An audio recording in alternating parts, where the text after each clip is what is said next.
music world has lost another star. Almost seems like a daily headline these days. Robin Gibb of the Bee Gees has passed away. Lost another giant figure. Robin Gibb of the Bee Gees died Sunday after a long battle with cancer. Robin Gibb of the Bee Gees. He died on Sunday at the age of 62 after a long battle with cancer. It wasn't the music that broke Robin Gibb. It wasn't the tabloids or the fans or the pressure of fame. It was something much more personal. In January of 2003, the headlines hinted at the unthinkable. Robin Gibb on suicide watch. Family fears he may not make it. The last surviving Bee Gee disappears into psychiatric care. And for a moment, it seemed like we were about to lose another legend. Because behind the glittering legacy of the Bee Gees was a bond far deeper than music, one built on blood, secrets, and pain. When Maurice Gibb, Robin's twin brother, died suddenly that year, something in Robin shattered. But what really happened in the days and months after Maurice's death? Was Robin truly suicidal? Was he institutionalized for his own safety? And what did he finally confess years later, when the press had long stopped watching? This is the story the tabloids only guessed at, the grief they couldn't print, and the truth Robin couldn't hide forever. Subscribe to RetroWaves, where we don't just tell music stories, we uncover the ones that were almost buried. Now let's go back to that heartbreaking January 12th, 2003. Maurice Gibb was rushed to Mount Sinai Medical Center in Miami, Florida. The initial reports were vague: stomach pain, possible intestinal blockage. But within hours, everything unraveled. According to the official hospital statement and multiple verified sources, Maurice suffered a heart attack during emergency surgery. He fell into a coma and never woke up. At 53, one of the Bee Gees was gone. Robin didn't even get a chance to say goodbye. He would later tell The Guardian, "It was a total shock. There were no warnings, no signs. One day he was laughing, the next, gone." For Robin, Maurice wasn't just a bandmate. He was his twin, his other half, the only person who truly understood the strange, chaotic, and often brutal life they had built together, from working men's clubs in Manchester to topping charts across the globe. And in an instant, that lifelong tether was severed. But it wasn't just grief that consumed Robin. Something darker took hold, and the people closest to him began to worry. This wasn't ordinary mourning. Within days of Maurice's death, the tabloids erupted. Headlines from the Mirror, the Sun, and Daily Mail speculated wildly: Robin inconsolable, fears he may hurt himself. Twins torn apart, Robin Gibb reportedly under 24-hour watch. Bee Gee retreats from world, refuses to speak. At first, most fans dismissed it as typical tabloid exaggeration. But then something strange happened. Robin disappeared. He missed the Rock and Roll Hall of Fame tribute to Maurice. He skipped public appearances. He stopped returning calls. Even Barry, the eldest Gibb, told reporters he hadn't seen Robin in weeks. And then the rumors shifted from speculation to real concern.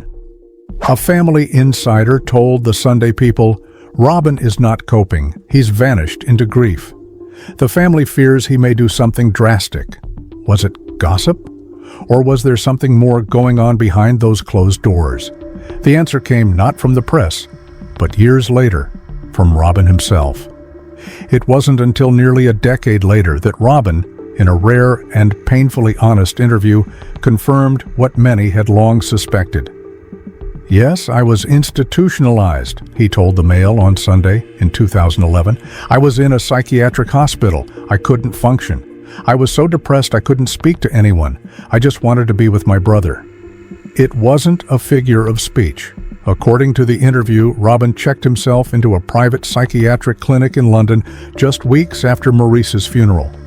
He was suffering from acute depression, hallucinations, and what doctors described as complicated grief disorder. At one point, he reportedly told the clinic staff, "What's the point of being alive if Maurice isn't?" This was not a media stunt. It wasn't a dramatic exaggeration. It was a confirmed medical crisis. He wasn't suicidal in the sense of making a plan, but he didn't want to live either. And for a man known for his stoic, almost aloof public persona,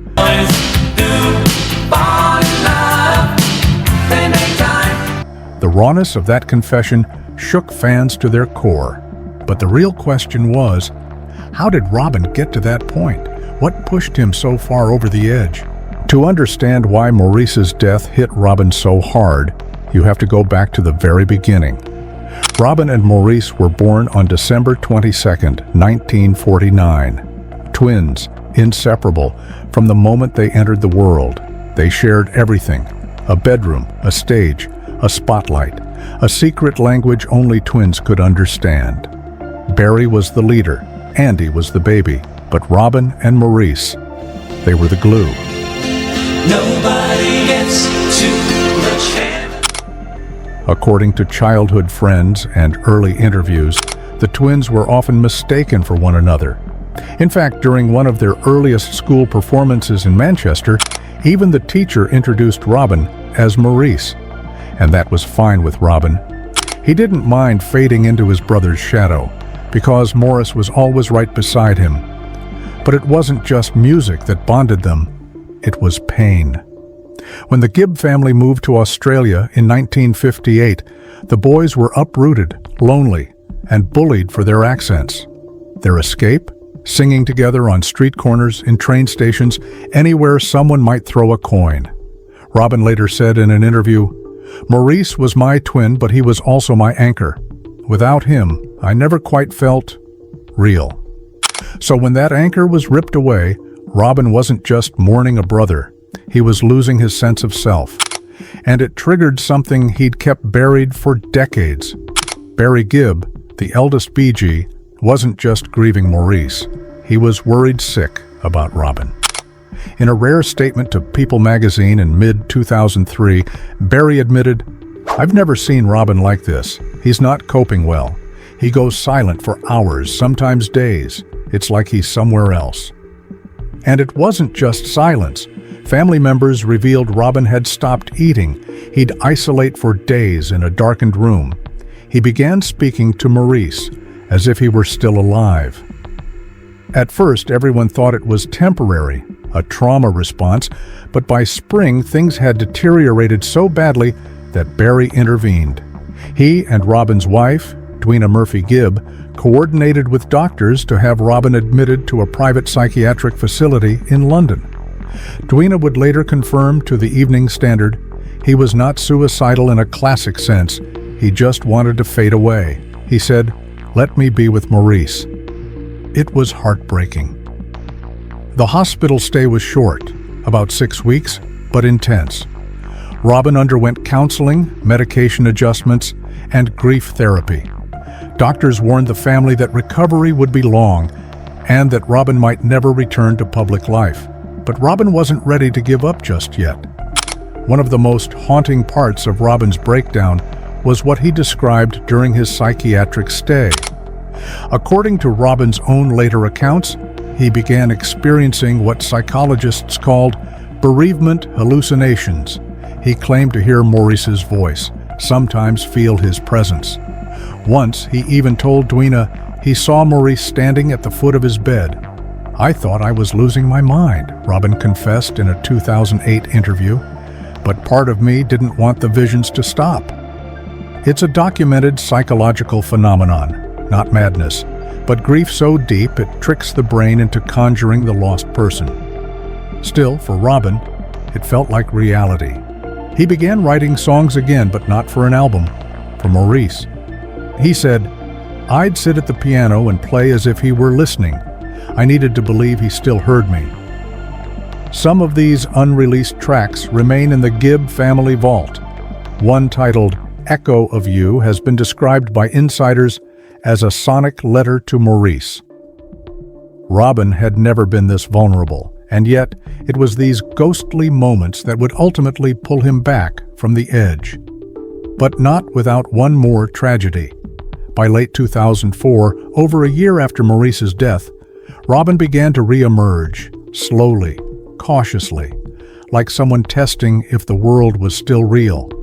Morning sun, I feel you touch me in. He gave a few interviews, spoke about new music, even hinted at a Bee Gees revival, just him and Barry. You're now going to promote the new album. Yeah. You've decided to work again and, Yeah. and to immerse yourself in it. That's once what again. Maurice would have wanted. I think I have to do that. Fans were hopeful. For a moment, it seemed like the worst was behind him, but there was a problem. The spark was gone.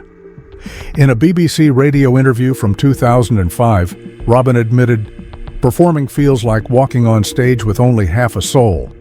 And Barry, still reeling himself, was blunt. "Without Mo, it's not the Bee Gees. It's just memory." Still, Robin pressed on. He threw himself into charity work.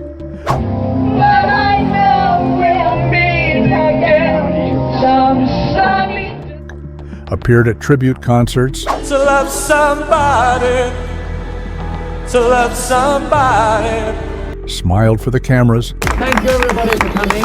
It's a great pleasure to see you all here today. but behind the scenes, his health was crumbling. According to verified medical documents obtained by the Times of London, Robin had begun experiencing recurring abdominal pain and intestinal blockages, eerily similar to what Maurice suffered before his death. Doctors warned him to slow down. He didn't listen.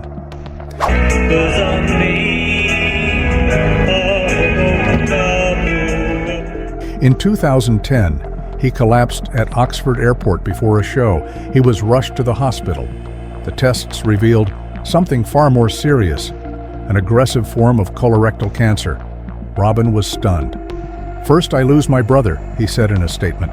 "Now I may lose the time I have left." It was the ultimate gut punch. And for fans who remembered his disappearance after Maurice's death, it raised a chilling question. Had Robin ever truly recovered? Between 2010 and 2012, Robin Gibb fought like hell. He underwent surgeries, chemotherapy, experimental treatments in Germany, and through it all, he kept writing. He started working on a classical piece, The Titanic Requiem, which debuted just weeks before his death.